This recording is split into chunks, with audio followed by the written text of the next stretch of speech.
Welcome back to the Full View now. Scores of Red Beret loyalists as well as leadership flocked to the Moses Mabhida Stadium yesterday to be part of the EFF's much anticipated manifesto launch, with the mostly young attendees describing the atmosphere as being electric, and some even sharing a common message for the party, expressing their gratitude for its efforts at coaxing tertiary institutions as well as the NSFAS to speed up and accept their applications, as well as the provision of free food, water as well as sanitary pad on the day. But did this the party inspire a new revolution in its manifesto?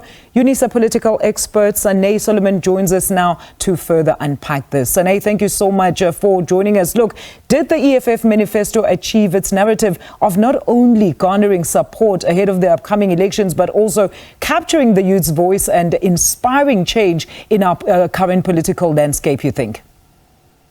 I think that the EFF succeeded in its mission. I think that its manifesto was mostly directed towards the youth. There were a lot of resonance in terms of political freedom, not necessarily resulting in economic freedom. There was a lot of speak about education, making access to education free, the decolonization of education, having like a number of social assistance in terms of graduates, etc. So I think it was geared towards the youth. I think that it was emotive enough to appeal to the youth. And I think given the number of youth that have registered for the upcoming elections, I think that the EFF is quite focused in terms of its constituency, and I think that it is appealing to its constituency. Now, some analysts have said that this manifesto is basically a revised one that reiterated much of the party's 2019 policy line, with party leader Julius Malema. They're making various promises, some of which would need the constitution to be amended. What was your general overview of the manifesto labeled "Our Land, Our Jobs Now, Stop Load Shedding"?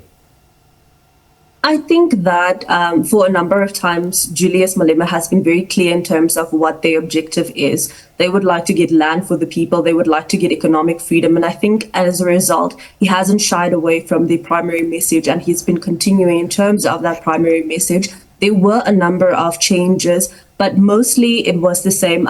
There were like things that people would welcome, such as the introduction of early childhood development. I think the focus in terms of mining and wanting to continue with coal mining, I think that was to be expected. But what was interesting was the fact that they were open to renewable energy, etc. The emphasis in terms of industrialization, or the reindustrialization of South Africa, was also something that we expected. So there wasn't a lot of change because they stuck to what they main focus is. And I think while some people may critique it, I think that that is their primary message, and I think that they are sticking to their primary message. And now back to the youth. What do you make into their sentiment that the EFF is actively dealing with their many issues like university enrollment, student funding, among others? Basically, they're saying the EFF is the only party that's championing the needs of the young.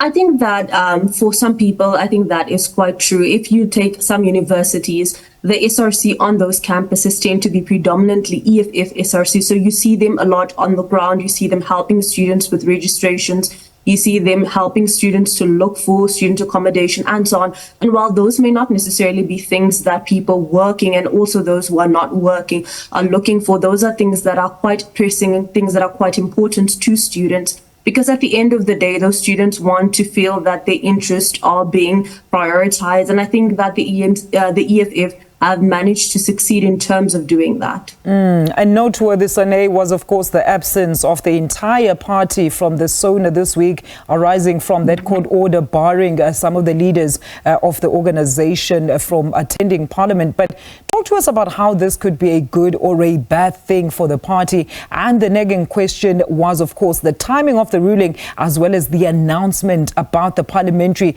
amended rules of the House. Some saying this is stifling democracy, and others calling it outright unfair, while some said decorum was restored to the House. I think that for a number of South Africans, they believe that decorum was restored to the House, because I think there have been a number of disruptions. I think that it causes a lot of questions in terms of security when you have people storming the stage, whether they had the intention and or rushing the president or not. We don't quite know what would have happened if the security forces didn't intervene in terms of that. So I think that was one of the things. I think secondly, a lot of people were pleased that the SONA actually started on time, that it ended on time, because at the end of the day, it is state payers' money that actually pays for the security, for the extension in terms of whether or not catering would be fresh and whatnot for those people who are attending the event and so on. But I think it does raise questions in terms of freedom of speech, because that's what a lot of people have been raising. But I think the counter argument is that there is a debate in terms of the SONA, and that would be the correct platform to actually air your views and share what you were either satisfied or dissatisfied with regards to the speech. Thank you so much for your contributions there. That is Sanet Solomon, a UNISA political expert there, with some analysis on the EFF's manifesto launch, which took place in Durban yesterday.